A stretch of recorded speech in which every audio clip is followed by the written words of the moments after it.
Métamorphose, thématique aussi fascinante qu'intrigante, représentée à travers beaucoup d'art, de la littérature au cinéma. La métamorphose exprime une transformation qui nous échappe, une transformation dont le résultat est incertain et dont l'intérêt réside davantage dans le processus que dans ce qui en résulte. On retrouve la métamorphose dans tous ses états au cube, le centre de création numérique. La métamorphose du corps, de l'esprit, de l'âme, de l'état amoureux et même du monde.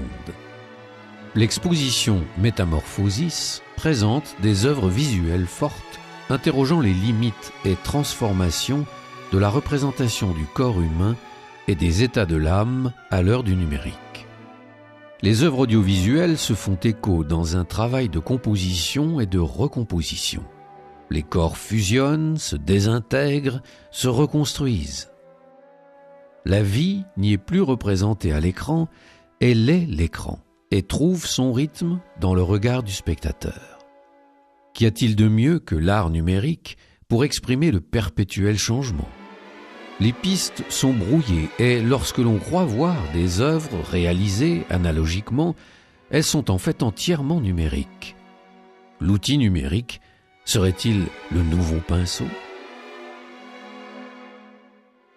J'ai l'impression que tout est numérique, c'est-à-dire même un film qui est comme Super Vénus, qui a l'air vraiment fait main, etc., est fait sur des outils numériques. Et même si on voit justement physiquement la main avec le bistouri en train de trafiquer cette image, tout est fait sur After Effects et Photoshop. Et c'est aujourd'hui l'outil numérique s'est répandu même à une fabrication qui a l'air plus artisanale. Maintenant, c'est vrai que aujourd'hui, c'est la manipulation de l'image même qui est au cœur du sujet de la métamorphose, et notamment de ce film, mais aussi par exemple de Sweet Beauty, qui utilise plus ou moins les mêmes logiciels. Et c'est intéressant de voir comment les deux d'ailleurs utilisent un peu une représentation un peu classique. Dans un cas, une imagerie plus encyclopédique par exemple de la femme, et dans l'autre, un corpus d'une centaine d'œuvres picturales de la Renaissance au niveau de la peinture qui sont retrafiquées pour en faire jaillir un peu le sens caché, ou en tout cas pour en montrer la possible monstruosité qu'il y a derrière, et ce par la métamorphose et par la retouche d'image justement numérique. Certaines œuvres mélangent effets spéciaux et prises de vue réelles où petit à petit la réalité se métamorphose.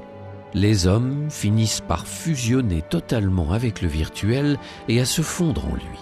Solipsis, là on touche un peu au merveilleux, parce que c'est un peu des êtres qui se transforment en autres êtres, avec différentes techniques, pareil, pour composer une sorte de tableau très coloré. Donc là on est plus proche de choses où on pourrait le prendre, en fait il y a plusieurs niveaux, dans le sens où on peut le prendre comme une histoire de transformation d'être en un autre être. En même temps il y a aussi donc cette histoire de chorégraphie et de fusion entre deux corps.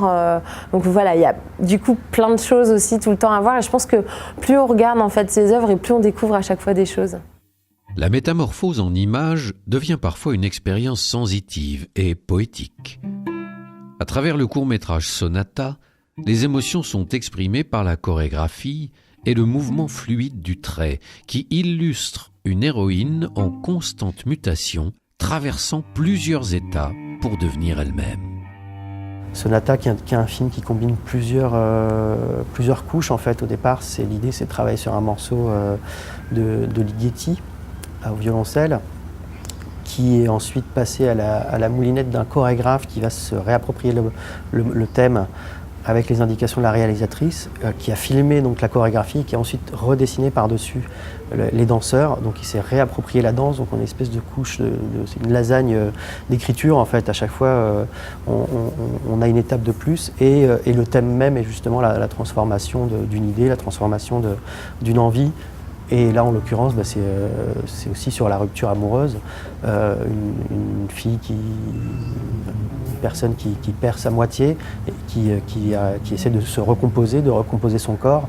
Et du coup, là, le thème même de la transformation, de la métamorphose, qui fonctionne donc comme ça par millefeuille en plus narrativement, et clairement, concrètement à l'image. C'est-à-dire qu'on voit le corps être démantelé, puis se recomposer, puis finalement retrouver sa moitié.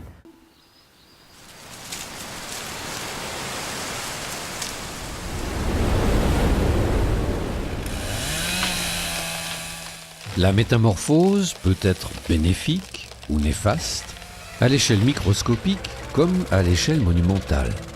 Un acte débouche forcément sur une métamorphose, et là aussi quelques œuvres s'attachent à représenter ce monde en pleine transformation, cette terre qui, si elle n'est pas respectée, finira par s'éteindre.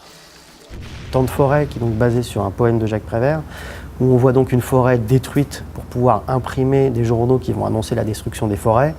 Donc il y a une espèce de serpent qui se mord la queue et qui est en même temps un peu... la part d'un poète qui imprime ses poèmes sur des livres, donc qui lui-même utilise du papier qui vient de la destruction des forêts. Il y a quand même un... Je ne sais pas si c'est un second degré ou un certain cynisme aussi à traiter ce thème. En tout cas, on le voit à l'œuvre dans ce très court métrage d'à peine 3 minutes où effectivement on a une espèce de boucle de serpent qui se prend la queue et c'est la folie furieuse de la surconsommation du monde moderne qui est la fuite en avant, qui est pointée par le film dans la métamorphose pour le coup du monde, tout simplement, parce que c'est vraiment là, on voit à un moment la Terre carrément représentée avec la destruction des forêts qui deviennent des villes qui elles-mêmes vont servir à détruire les prochaines forêts. Si on s'est arrêté plus sur le thème de la métamorphose, c'est que on pense aussi qu'il va falloir l'opérer, cette métamorphose, si on veut continuer à tout simplement habiter cette planète.